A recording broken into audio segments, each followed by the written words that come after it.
This is Mission Creek, the main creek into which the smaller creeks run into in my community. It's almost never dry, but it's been dry now for a long while, at least a year, maybe more. 2 weeks ago it rained for one night, and you can see the weeds have sprouted green, but the sand is dry underneath. The weeds will soon fade again. I've lived in California my whole life, so I am no stranger to droughts and dry spells. But this one is different. They say this one may last 10 years. They say that this one will be longer and drier because of climate change. I know what to do. I change my habits. I plant succulents where once there was grass. And I wash the dishes differently now, using as little water as possible. Our reservoir is down to 28%, and groundwater wells are running dry. We have no water to spare.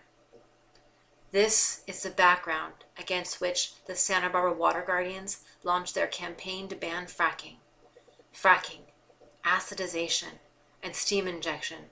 Each of these extraction techniques require tremendous amounts of water. A single steam injection well will use as much as 300,000 gallons of water every day.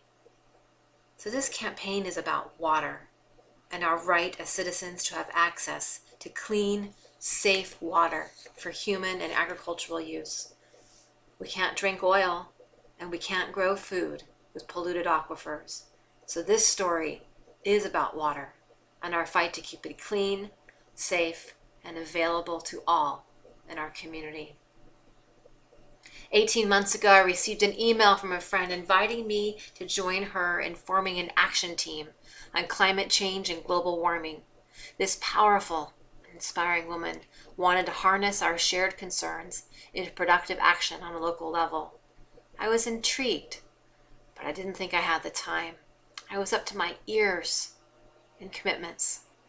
I was in my first year of grad school with plans to go into the ministry, working part-time, raising kids, and already an active volunteer in my community. I just didn't have the capacity to take on one more commitment, so I declined. There were over 20 others on that list. Surely another could take my place. But over the next few days, I watched every single other person on that list also decline. It was really uncomfortable. Here I was proclaiming that climate change was my #1 priority for social justice. I had, after all, written in my application to theological school that I desired to make climate change a major part of my ministry for social justice in the future. And yet I was too busy. So I knew I had to respond more creatively and deeper. So I changed my mind, and that decision has made a difference in my life. I solicited signatures outside the grocery store and helped get Measure P placed on the ballot. I formed a call team. I wrote letters to the editor. I walked precincts and spoke at public events. I got a fast and furious education in political organizing. For months, I helped plan, organize, and advocate for this measure. Finally, it was election day. The odds were always stacked against us. The oil companies had fought dirty and spent over $8 million to defeat us. So we waited.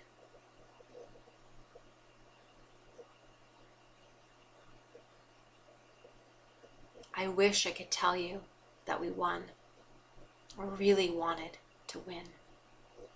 But that is not how this story goes. We lost. This round went to the oil companies. Some battles are harder than others. But wait, we are already rising again. We may be down, but we are most definitely not lost. We are continuing to fight, and we will triumph for our community. This work is not easy or convenient. That is why it is called work. But I, do it anyway, because there is no they or them. There is only us.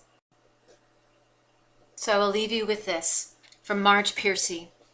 It goes on one at a time. It starts when you care to act. It starts when you do it again after they said no. It starts when you say we and know who you mean, and each day you mean one more.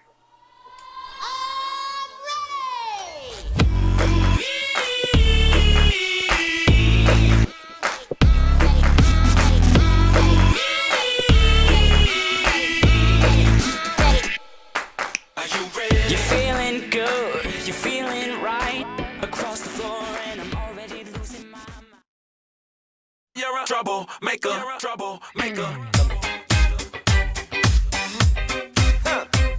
You ain't nothing but a troublemaker, girl. You had me hooked again from the minute you sat down.